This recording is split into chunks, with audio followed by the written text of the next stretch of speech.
What's up, guys? Ryan here, doing another Think, Learn, and Be Vulnerable vlog. I don't always end with Think, Learn, and Be Vulnerable because honestly, sometimes I'm just saying something, not necessarily a whole lot to learn from. This, I think, is interesting. I think this is worth thinking about, learning about, being vulnerable about, etc.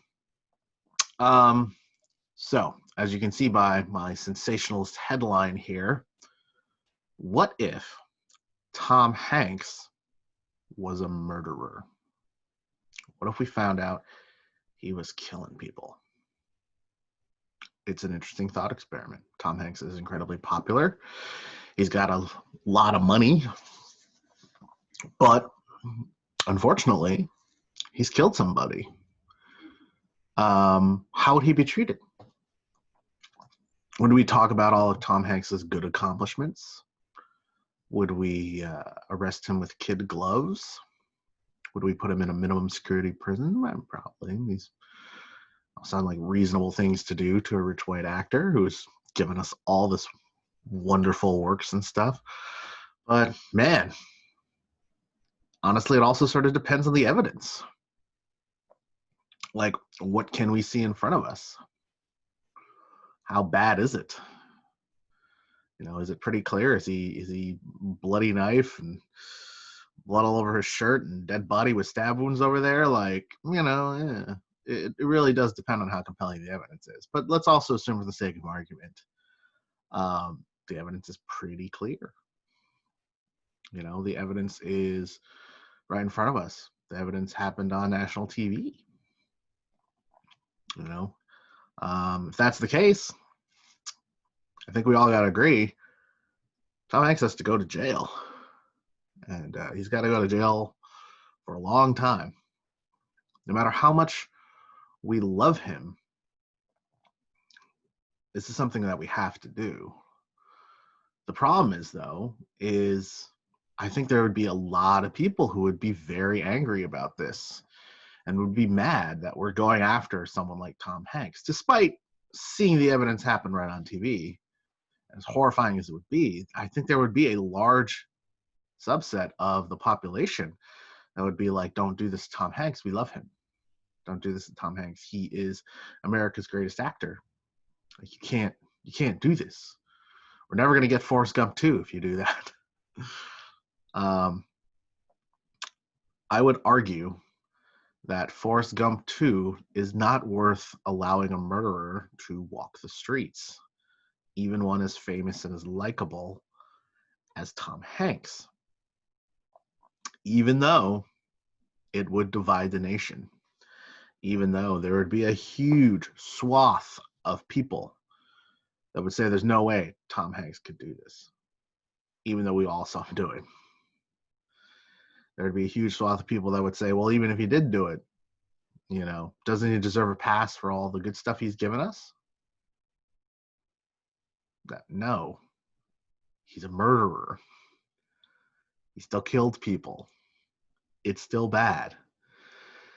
Murder is the kind of thing that no matter what you've done before then, no matter how loved you are up until that point, you have to be punished for it, and you have to go down for it, no matter what it does to the nation.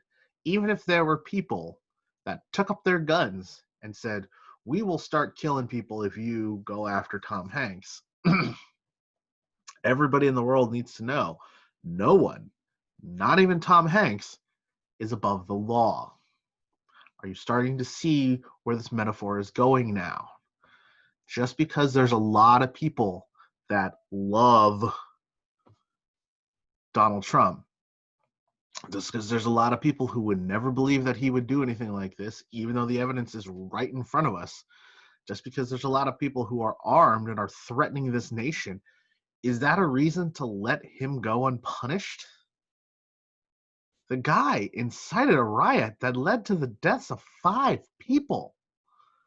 That's enough. He attacked the nation literally. He's been attacking the nation with his words for years. Is it any wonder this happened? And yeah, it's gonna be divisive because a lot of people love him and would do anything for him, and he is dear leader, and they listen to his words and stuff. And it just goes to show that there's a lot of people that love to be authoritated over, that love to have somebody tell them what to do, that would rather have dear leader control their lives than actually have themselves be in control of their lives. Because a lot of times those lives aren't as good as they would like. And they get into their heads that if somebody tells them what to do, their lives will be better. Well, they're not, because this is America and you are in control of your own life. So think, learn, and be vulnerable. What we need to think about how money and power are insulating people from justice. It shouldn't. This is America. We are a nation of laws. Now, I'm not saying it doesn't happen. It happens all the time. You know, my BIPOC brothers and sisters out there all know the system is freaking rigged. It's very clear. It's very obvious. But what can we learn? Well, we need to learn how to fight that system in a way that's going to be constructive and in a way that doesn't give in to mob mentality. Just because everybody thinks you're wrong doesn't mean you are. And just because everybody thinks you're right doesn't mean you are. And just because you're loved doesn't mean you can do whatever the hell you want. We need to make sure that everybody gets held accountable. And in terms of being vulnerable, we need to realize when our love for somebody is clouding our judgment of them, and especially of their actions. No one is infallible. No one is God on earth. We're all human beings. God is up there. We are down here. There's a reason for that. If you are a religious person, there is none but God that is infallible. We have all sinned. We are all sinners, and no one is above his judgment. And I'm not saying that because I'm religious. I'm saying it because there's a lot of religious people out there who are committing this unfortunate sin of pride, of idol worship, and they're not thinking about that. I hate to say it. We all have to look at ourselves and realize when we're letting our love for somebody affect the way that we view them when they are committing actual crimes. No matter how much you love somebody, that does not excuse their crimes. Tom Hanks murdered 5 people, we would put him in jail.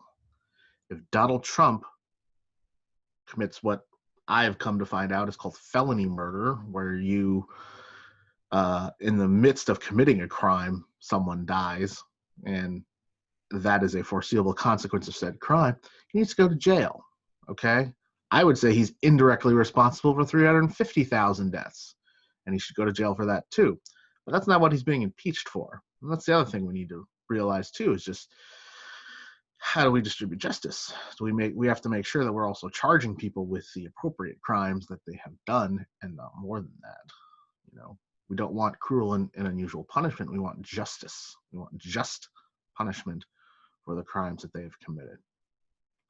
No matter how rich, no matter how popular they are, and no matter how divisive it's going to be, they still committed crimes. Once you cross that line, it doesn't matter what everybody else thinks. What matters is that we apply the law equally to everyone, including Tom Hanks, including the president. All right, guys. Thank you very much. I'll see you later.